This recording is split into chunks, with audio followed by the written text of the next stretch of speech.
নমস্কাৰ দীপাঞ্জলি চেনেলৰ আন এটা ভিডিঅ'লৈ আপোনালোকক স্বাগতম জনাইছোঁ। আজি আপোনালোকলৈ এটা চিঙৰা ৰেচিপি লৈ আহিছোঁ। বহুত টেষ্টি হৈছিল খাবলৈ।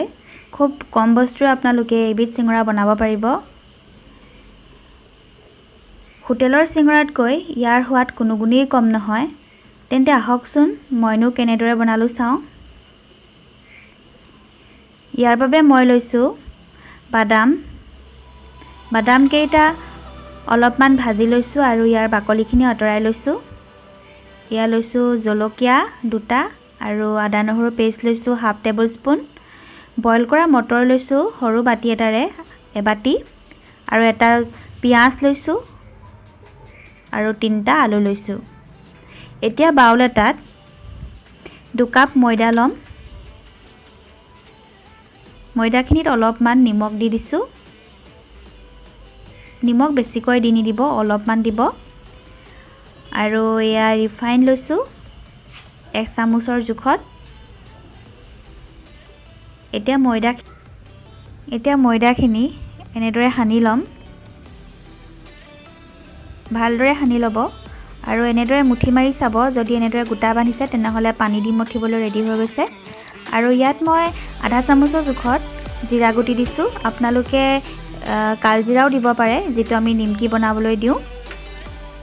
আৰু ইয়াত অলপ অলপকৈ পানী দি আমাৰ ডোটো ৰেডি কৰি ল'ম। পানী একেবাৰতে দি নিদিব, অলপ অলপকৈ দিব।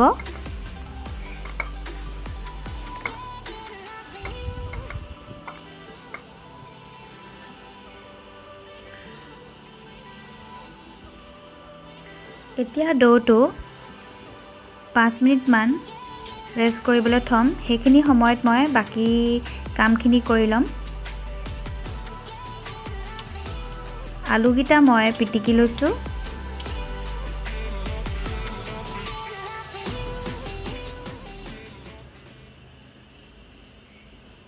কেৰাহী এখনত 2 চামুচ জোখত তেল দিছোঁ।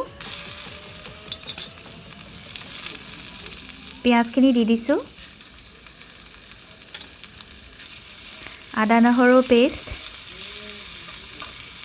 ভালদৰে লৰাই দিব।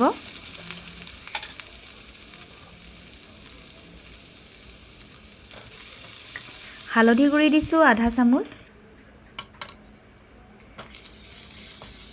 নিমখ দিছোঁ আধা চামুচ। ধনিয়া গুড়ি দিছোঁ আধা চামুচ। জিৰা গুড়ি দিছোঁ আধা চামুচ আৰু গৰম মছলা দিছোঁ আধা চামুচ।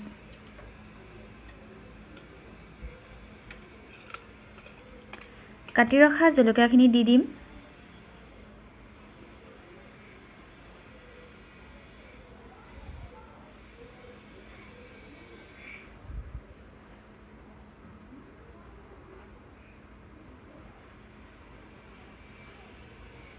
এয়া মটৰখিনি দি দিছোঁ। আপোনালোকে মটৰৰ সলনি বুটো দিব পাৰে। আৰু এয়া বাদামখিনি দি দিছোঁ।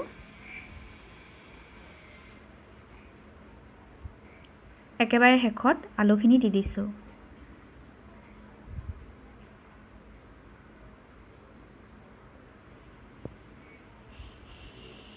এইখিনি বেছি সময় ভাজিব নালাগে, যিহেতু আমাৰ আলু বইল কৰা হৈয়ে আছে, মটৰো বইল কৰা হৈয়ে আছে। মাত্ৰ অলপমান ভাজি ল'লেই হয়। এতিয়া মই টাইলছৰ ওপৰতে বেলিছোঁ। টাইলছখন ভালদৰে চফা কৰি লৈছোঁ। এয়া ৰুটি আকাৰত বেলি লৈছোঁ।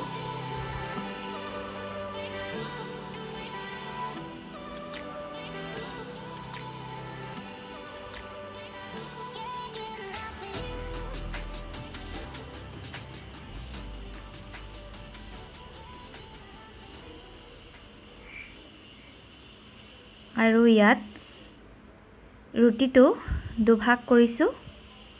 দুভাগ কৰি ইয়াৰ এটা অংশ এনেদৰে লৈছোঁ আৰু ত্ৰিভুজ আকৃতি দিছোঁ। এইদৰে 2টা মূৰ এনেদৰে চপাই দিব। এনেদৰে ত্ৰিভুজৰ নিচিনা আকৃতি এটা দিব আৰু এনেদৰে 2টা মূৰ চাপ খুৱাই দিব। আপোনালোকে পানীও লগাই দিব পাৰে, যিহেতু যদি এৰি যাব বুলি ভাবে পানী লগাই দিব। আৰু ভিতৰত মিশ্ৰণখিনি দি দিছোঁ।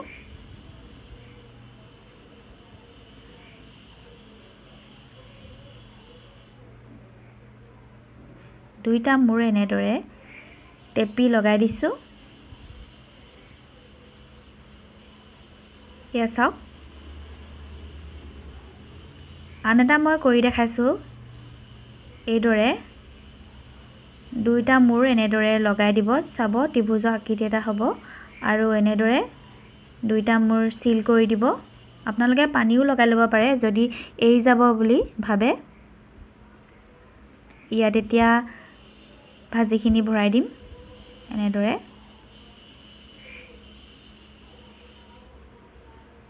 আৰু এতিয়া কাষটোত পানী অলপ লগাই দুইটা মূৰ চিল কৰি দিম।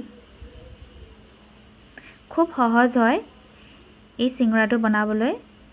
বনাই চাবচোন, বিৰাট টেষ্টি হয় খাবলৈ।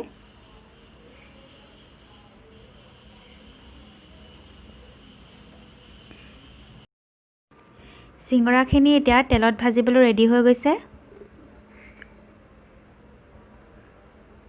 তেলটো বেছি গৰম নকৰিব আৰু জুইটো মিডিয়াম ৰাখিব। এইদৰে 2 মিনিটমান ভাজিলেই চিঙৰাটো ৰেডি হৈ যাব। কিয়নো ভিতৰৰ ভাজিখিনি ৰেডি হৈয়ে আছে, মাত্ৰ ওপৰৰ ভাগ সিজিলেই হ'ল। এয়া মোৰ চিঙৰাকেইটা ৰঙচুৱা হৈ গৈছে, এইকেইটা কাঢ়িবলৈ ৰেডি হৈ গৈছে। মোৰ ওচৰত যিহেতু টিশ্যু পেপাৰ নাই, এনেদৰে মই এখিলা কাগজতে কাঢ়িছোঁ। আপোনালোকেও যদি ঘৰত টিশ্যু পেপাৰ নাই, এনেদৰে কাগজ লৈ ল'ব পাৰে। কাগজৰ ওপৰত অইলি বস্তুবিলাক কাঢ়িব পাৰে, তেতিয়া এক্সট্ৰা তেলখিনি এবজৰ্ব কৰে। এয়া মই বাকী থকা চিঙৰাখিনিও ভাজি লৈছোঁ। আশা কৰোঁ মোৰ এই চিঙৰা ৰেচিপিটো আপোনালোকে ভাল পালে। আৰু যদি ভাল পালে মোৰ চেনেলটো লাইক কৰি দিব। আৰু যদি মোৰ চেনেলত আপুনি নতুন হয় তেনেহ'লে চেনেলটো ছাবস্ক্ৰাইব কৰি দিব।